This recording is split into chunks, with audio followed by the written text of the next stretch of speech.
Programme के इस हिस्से के आप गल करते हैं कि दुनिया के किसी भी कोने दे विच एक दूजे नूं वटे मारन यानी पत्थर चलन या कोई गोली चले या फिर कोई उत्तों बंब डिगे, इहदा जिहड़ा असर है वो किसी होर ते पवे ना पवे, लेकिन साडे प्यारे पाकिस्तान दे उत्ते जरूर पैंदा है। साडे पाकिस्तान दा सीना, साडे पाकिस्तान दी छाती 24 घंटे रेडी हुंदी है इस बोझ वास्ते। ये किदां दी बदकिस्मती है यार, वैसे ये की तमाशा है। जंग लगी हुई है अमरीका दी ते नाल ईरान दी, ते जिहड़े बारूद ने वो वरसदे पे ने मशरके वुस्ता दे विच, ठीक है, तबाही उत्थे मचदी पई है, ठीक है, उत्थे दी जमीन दे उत्ते, लेकिन सावां जड़ियां ने वो साड़ियां रुक जांदियां ने। बुहरान दा जिहड़ा सप है वो अपना सिर चुकण लग पैंदा है, ठीक है जी। और क्योंकि जिहड़ा ये पेट्रोल है, पेट्रोल पंपां दे उत्ते हुण ये पेट्रोल पंप उत्ते ताले लगन दा जिहड़ा खदशा ना ज़ाहिर किया जा रहा है, बल्कि खतरा समझ के खतरा मंडलांदा पिया। हुण इस ड्रामे नूं की नाम दिता जावे? दूजिआं नूं अग दे विच खुद साड़न दा ये हुनर कोई साडे कोलों वैसे सिखे। मशरके वुस्ता दी जंग दा बहाना तां तैयार है। मुल्क दे विच पेट्रोल दा एक होर हौलनाक बुहरान दरवाजे दे उत्ते बार बार मुक्या नाल दस्तक दिती जांदा है। लाहौर समेत पूरा सेंट्रल पंजाब इस वेले शदीद एदी लपेट दे विच है और पेट्रोलियम मसनूआत दी जिहड़ी सप्लाई है उन्होंने लग गया ब्रेक। पेट्रोलियम जिहड़े डीलर्स एसोसीएशन ने उन्होंने एक सनसनीखेज इंकशाफ किया है कि ऑयल मार्केटिंग कंपनियां ने पंपां नूं जिहड़ा वो तेल देना अद्धा कर दिता है। जी बिल्कुल अद्धा कर दिता है। पंप मालिकान जिहड़ा ना हुण हत्थ ते हत्थ रख के बैठे ने। दही और शहरी इलाकों के विच पेट्रोल पंप किसी भी वक्त मुकम्मल तौर के उत्ते बंद हो सकते हैं, सो लिहाजा जिन्हें जिन्हें पेट्रोल पवाना पवा लो। ये जो कहिंदे है ना इस तरह के मामला एक पूरे कर भी देंदे हुंदे हैं। सो हो सकता है कि कल परसों तुहानूं पेट्रोल ना मिले, पेट्रोल पंप नूं ताला लग्या पिया होवे। दूजे पासे तमाशा देखो कि ऑयल कंपनियां आपदी नाकामी का मलबा कस्टम्स क्लीयरेंस के उत्ते पांदियां पईयां ने।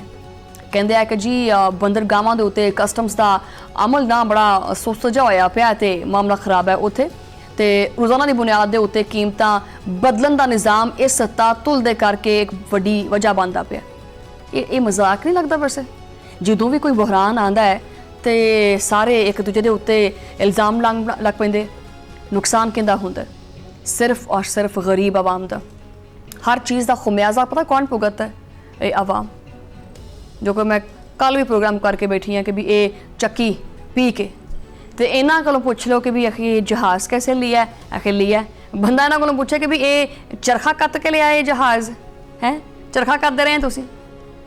बहरहाल जिहड़ा ये पेट्रोल वाला मसला आया पे है, पेट्रोलियम डीलर्स एसोसीएशन ने साफ साफ कह दिता है कि सप्लाई हुण मजाक बन गई है।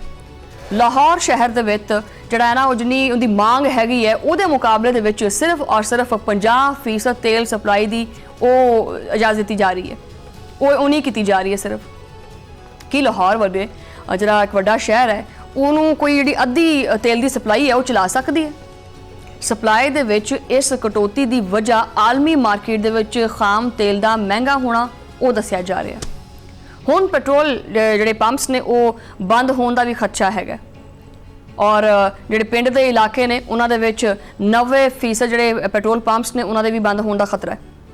शहरी इलाकों के 50% जिहड़े पंप्स ने उन्होंने उत्ते भी ताले लग सकते हैं।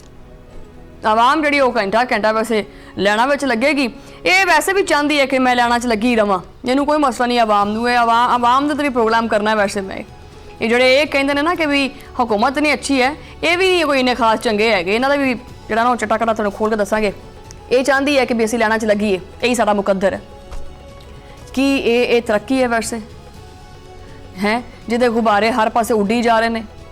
ऑयल मार्केटिंग कंपनियां दी आपदी ही जिहड़ियां ना कहानियां ने जिहड़ियां बनाईयां होईयां ने और फिर मासूम बन के कहंदियां ने जी कि सप्लाई जिहड़ी है ना वो साडे कोले आंदी नहीं पई, यानी जानबूझ के घट करदे है। बंदरगाहां दे उत्ते कस्टम्स क्लीयरेंस दे विच गैर मामूली जिहड़ी ताखीर है ना वो हुंदी पई है और इसी करके सप्लाई चेन का जिहड़ा धड़न तख्ता है वो हो जाता है। हुण एक कंपनी जिहड़ी है ना वो ओगरा तो फरियाद करदी पई है कि किते ओगरा फौरी तौर के उत्ते जनाब के मुदाखलत करे और आपदे इख्तियारात का इस्तेमाल करे और पेट्रोल की जिहड़ी दस्तियाबी है उन्होंने यकीनी बनावे। ਇਹ ਤਾਂ ਫਿਰ ਉਹੀ ਗੱਲ ਹੈ ਕਿ ਖੁਦ ਕੁਛ ਨਾ ਕਰੋ ਔਰ ਸਾਰਾ ਜਿਹੜਾ ਬੋਝ ਹੈ ਉਹ ਦੂਜੇ ਦੇ ਉੱਤੇ ਪਾ ਦਿਓ। ਉੱਤੋਂ ਇਹਨਾਂ ਕੰਪਨੀਆਂ ਨੇ ਰੋਜ਼ਾਨਾ ਦੀ ਬੁਨਿਆਦ ਦੇ ਉੱਤੇ ਕੀਮਤਾਂ ਤਬਦੀਲ ਕਰਨ ਵਾਲਾ ਜਿਹੜਾ ਫਾਰਮੂਲਾ ਹੈ ਨਾ ਉਹਨੂੰ ਵੀ ਬਦਲ ਦਿੱਤਾ ਹੈ। ਕਹਿੰਦੀਆਂ ਨੇ ਜਨਾਬ ਕਿ ਇਹ ਰੋਜ਼ ਇੱਕ ਡਰਾਮਾ ਚੱਲਦਾ ਹੈ ਨਾ, ਰੋਜ਼ ਕਦੀ ਪੈਟਰੋਲ ਉੱਤੇ ਕਰਨਾ ਕਦੀ ਥੱਲੇ ਕਰਨਾ ਹੈ, ਇਹਦੇ ਨਾਲ ਜਿਹੜਾ ਨਾ ਕਾਰੋਬਾਰੀ ਜਿਹੜਾ ਮਾਹੌਲ ਬੜਾ ਡਿਸਟਰਬ ਹੁੰਦਾ ਹੈ, ਸਾਡਾ ਕਾਰੋਬਾਰੀ ਮਾਹੌਲ ਖਰਾਬ ਹੋ ਜਾਂਦਾ ਹੈ। ਇਹ ਹਕੂਮਤ ਦੇ ਮੁਆਸ਼ੀ ਫੈਸਲੇ ਨੇ ਜਾਂ ਫਿਰ ਇਹ ਅਨਾੜੀਆਂ ਦਾ ਕੋਈ ਖੇਡ ਚੱਲਦਾ ਪਿਆ ਜੋ ਰੋਜ਼ਾਨਾ ਕੋਈ ਨਵਾਂ ਹੀ ਤਜਰਬਾ ਕਰਨ ਨਿਕਲ ਪੈਂਦੇ ਆ। ਜਨਾਬੇ ਵਾਲਾ ਆਇਲ ਕੰਪਨੀਜ਼ ਐਡਵਾਈਜ਼ਰੀ ਕੌਂਸਲ ਦਾ ਰੈੱਡ ਅਲਰਟ ਵੀ ਤੁਸੀਂ ਸੁਣ ਲਓ।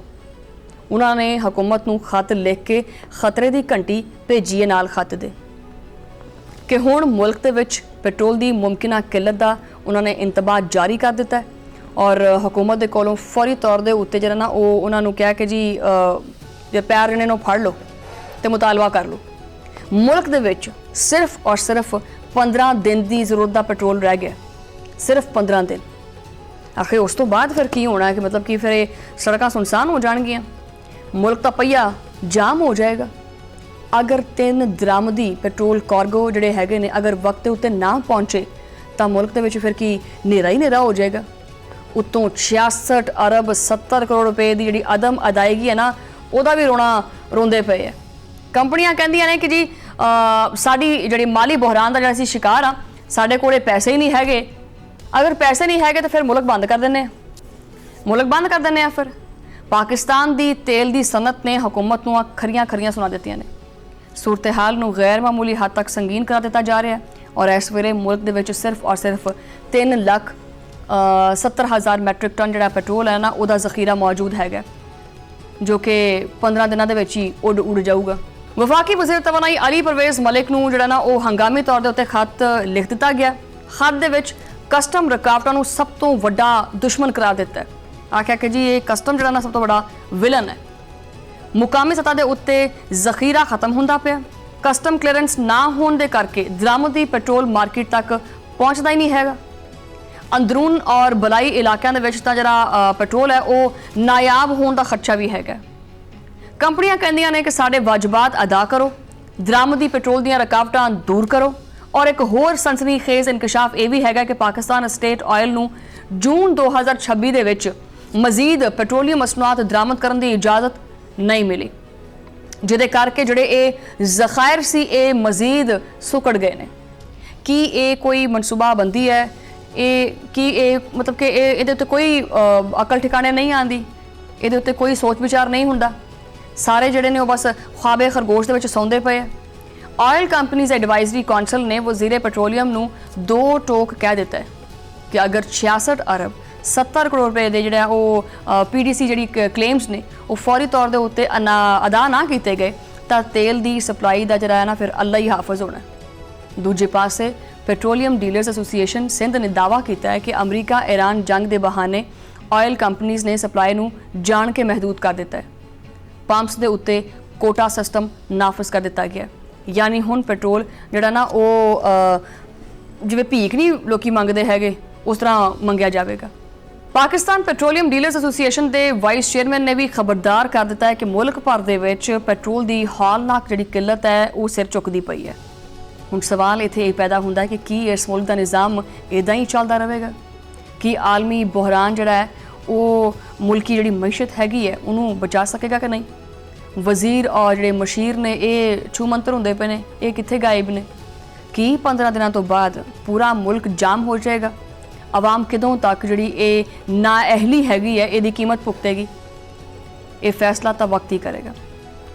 ਲੇਕਿਨ ਅਗਰ ਬਰ ਵਕਤ ਫੈਸਲਾ ਨਾ ਕੀਤਾ ਗਿਆ ਤਾਂ ਮੁਲਕ ਭਰ ਦੇ ਵਿੱਚ ਪੈਟਰੋਲ ਦਾ ਵੱਡਾ ਬੁਹਰਾਨ ਪੈਦਾ ਹੋ ਸਕਦਾ ਹੈ।